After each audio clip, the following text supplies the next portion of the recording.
No tempo do Advento, o terceiro domingo do Advento, que é o domingo da alegria, nos indica que estamos nos aproximando cada vez mais da solenidade do Natal. Por isso que na liturgia desse fim de semana, não é obrigatório, mas o padre pode usar o paramento rosa, porque o rosa na liturgia é sinal da alegria. Então até os paramentos do padre, a toalha do ambão, estão expressando que nós celebramos com alegria, porque o Natal está se aproximando. E uma das figuras que aparece no tempo do Advento, nos Evangelhos, claro, sempre a figura de Jesus é central, tem também a figura de Nossa Senhora, aparece muito o profeta Isaías, mas aparece também, e apareceu hoje no Evangelho, a figura de São João Batista. Vocês poderiam se perguntar assim, padre, por que o Evangelho de hoje é tirado de São João e não do Evangelho de São Marcos? Porque estamos no ano litúrgico B, que é o ano que nós refletimos o Evangelho de São Marcos. Mas como o Evangelho de São Marcos é um evangelho mais reduzido, a igreja complementa em alguns domingos com o Evangelho de São João. E o Evangelho de hoje nos mostra a figura de São João Batista, a figura daquele que não era a luz, mas que veio para dar testemunho da luz. E uma das virtudes que nós podemos admirar em São João Batista, além da virtude da penitência, é a virtude da humildade. Porque naquela época, vocês imaginem, São João Batista foi um homem que foi para o deserto, que fazia penitência, que se alimentava de forma muito precária, depois ele teve uma pregação. Era normal que as pessoas naquele tempo poderiam pensar que ele era o Messias. Poderiam pensar que ele era Elias, porque Elias no Antigo Testamento foi arrebatado ao céu, então eles poderiam pensar, será que é Elias que está voltando? Eles poderiam pensar que era o Messias, esperado pelo povo de Israel, porque João Batista tinha uma pregação, tinha um testemunho, uma coerência de vida. No Evangelho aparece no singular e no artigo determinado. És o profeta? E ali está com P maiúsculo, porque o profeta, também eles acreditavam que era o Messias. E São João Batista, além da virtude da penitência, que nós muito precisamos de uma privação, de algum alimento, de algum propósito que nos tire do nosso comodismo, nós precisamos dessa virtude da penitência. São João Batista também nos mostra a virtude da humildade. Ele sabia quem ele era. Ele sabia qual o papel que ele exercia. Ele sabia que por mais que as pessoas pudessem imaginar que ele fosse o profeta, que ele fosse o Messias, que ele fosse Elias, ele confessou e não negou, eu não sou a luz. Eu vim para dar testemunho da luz. E humildade também é isso. É saber quem nós somos. É saber qual é o nosso lugar. É saber que Deus nos concede qualidades, virtudes, que Ele também permite que nós tenhamos defeitos, porque não somos perfeitos ainda. Saber o nosso lugar. E isso é uma coisa que nós precisamos em todos os pontos da nossa vida. Se colocar no nosso lugar, saber qual é a nossa missão, saber qual é a nossa responsabilidade, mesmo dentro da igreja. É um risco que nós corremos. Às vezes Deus nos confia uma missão, nós queremos sempre mais.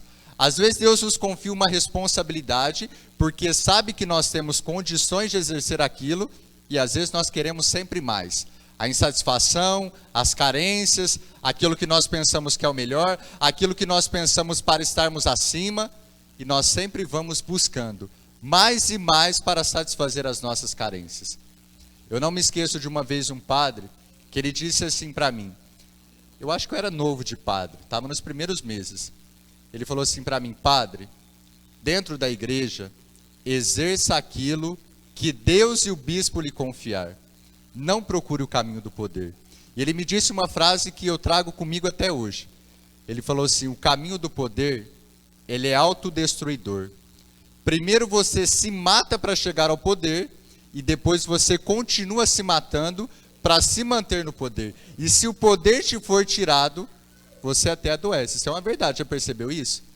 Gente que busca demais o poder, gente que sempre quer estar acima, gente que quer ser autoritário, quando vai perdendo o poder, seja no trabalho, seja dentro da igreja, seja em outro ambiente, quando vai perdendo o poder, a pessoa vai até adoecendo. porque ela colocou tanta sua confiança naquilo, ela colocou tanta força naquilo, tanta energia, que se ela perde, aquilo desmorona. E São João Batista nos ensina isso. Precisamos saber o nosso lugar. Precisamos saber qual é a nossa missão. Precisamos saber que nós não somos a luz verdadeira, mas nós também podemos dar testemunho da luz. Nós também podemos ser testemunhas da alegria do Cristo ressuscitado. A primeira leitura do profeta Isaías fala também dessa alegria que o povo de Israel sentiu, que o profeta foi chamado a anunciar para aquele povo que estava num tempo de reconstrução de Jerusalém, uma etapa dolorosa, lenta. Mas eu chamo a atenção para a segunda leitura. A segunda leitura da carta de São Paulo aos Tessalonicenses, que nós ouvimos também no finalzinho do tempo comum. Lembra que São Paulo evangelizou Filipos, que era uma cidade, fundou a comunidade dos filipenses. Depois ele foi para Tessalônica, que naquela época era uma cidade muito importante, comercialmente, tinha um porto marítimo. Ali São Paulo ficou cerca de 3 meses, fundou a comunidade dos Tessalonicenses, que era uma comunidade que tinha boas aspirações, que tinha propósito, que tinha desejo, que procurava ser fiel ao Evangelho, mas que tinha, por conta do pouco tempo que São Paulo ficou ali, uma precária formação doutrinal. Então São Paulo ficou 3 meses em Tessalônica, teve que sair às pressas, e depois ele enviou essa carta aos Tessalonicenses, e no final da carta, nós já estamos no finalzinho dela, no final da carta São Paulo faz alguns esclarecimentos sobre a doutrina, e aqui na leitura de hoje ele está fazendo uma exortação: estais sempre alegres, rezai sem cessar. Aí você vai me perguntar: padre, como é que nós vamos ficar alegres com a vida do jeito que a gente vive? É só problema. Uma hora é uma enfermidade, uma hora é o problema financeiro, uma hora é um problema familiar, uma hora é uma tribulação que a gente não esperava, né? Nós já estamos chegando no final do ano, né? Às vezes, se você olhar para trás na sua vida, você pode até pensar que passou um trator em cima de você, né? Mas você está aqui ainda, viu? Se passou o trator, pelo menos você continua aqui. Se passou um trator em cima de mim também, mas eu estou aqui ainda, com a graça de Deus. Então, como estar alegres? Como viver essa alegria que vem de Deus? A partir da oração. Por isso que São Paulo diz: estai alegres, rezai sem cessar. Aí vocês vão me perguntar: padre, mas como rezar sem cessar? Eu tenho que trabalhar, eu tenho que cuidar da casa, eu tenho meus afazeres. O rezar sem cessar aqui é não se entregar ao desânimo. É claro, gente, no nosso dia a dia, nós não vamos ficar o tempo inteiro rezando, parando. É quase impossível isso, né? Muitos doutores da igreja tentaram explicar isso, né? Olha, se eu tenho trabalho, se eu tenho casa, se eu tenho afazeres, como é que eu vou ficar o dia inteiro parado rezando? É quase impossível.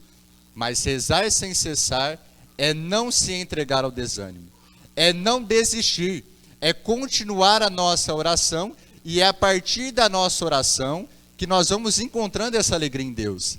É a partir da oração que nós vamos enxergando um sentido diferente para os fatos da nossa vida, ainda que eles sejam dolorosos, ainda que eles sejam difíceis.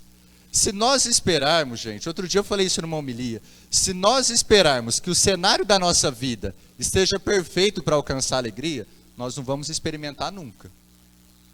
Se você esperar que na sua vida a sua situação financeira esteja perfeita, a sua situação familiar esteja perfeita, que você não tenha nenhum problema de saúde para experimentar alegria, você vai morrer sem experimentar alegria.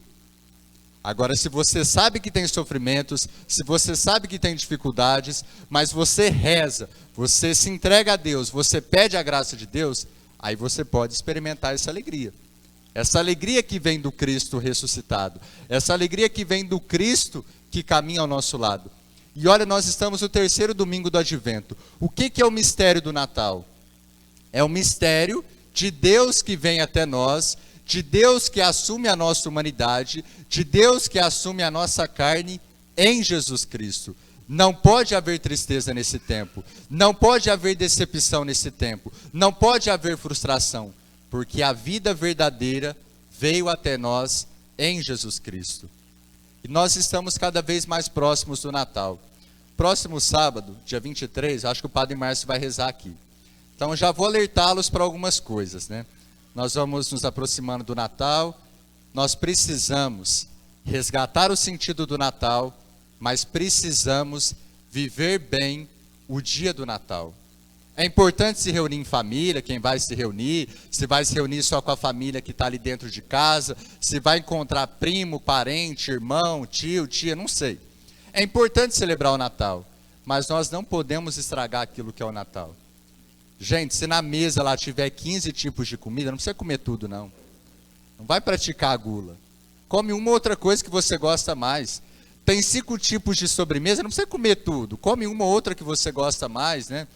Depois começa, né? Se for para reunir toda aquela família, mas para virar briga, é melhor não reunir, gente.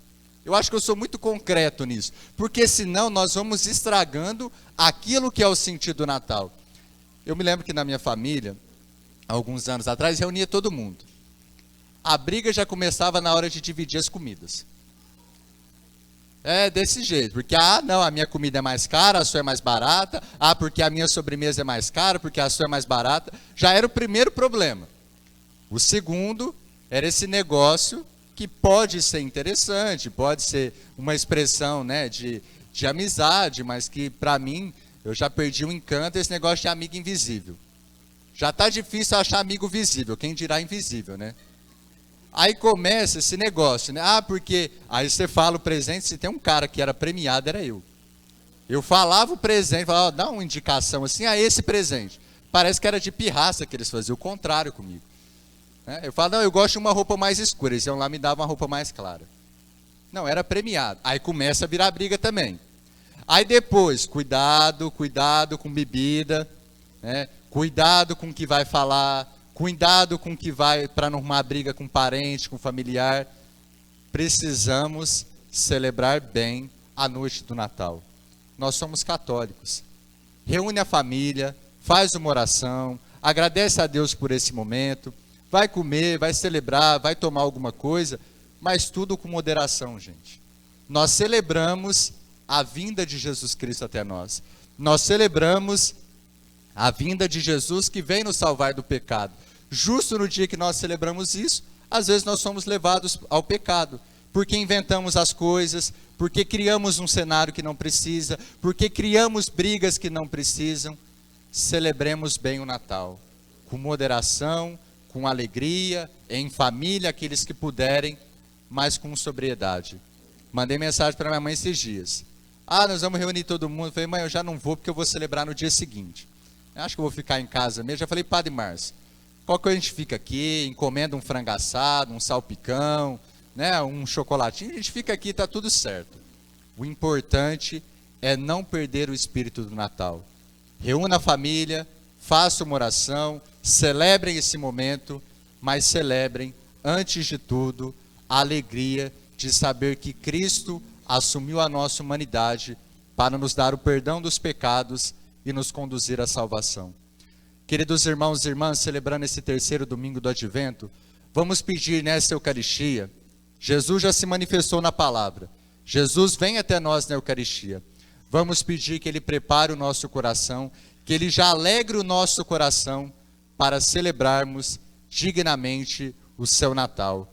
Pedirmos a Ele que venha até nós, que nos dê uma vida nova, que nos liberte dos nossos pecados e nos conduza à salvação.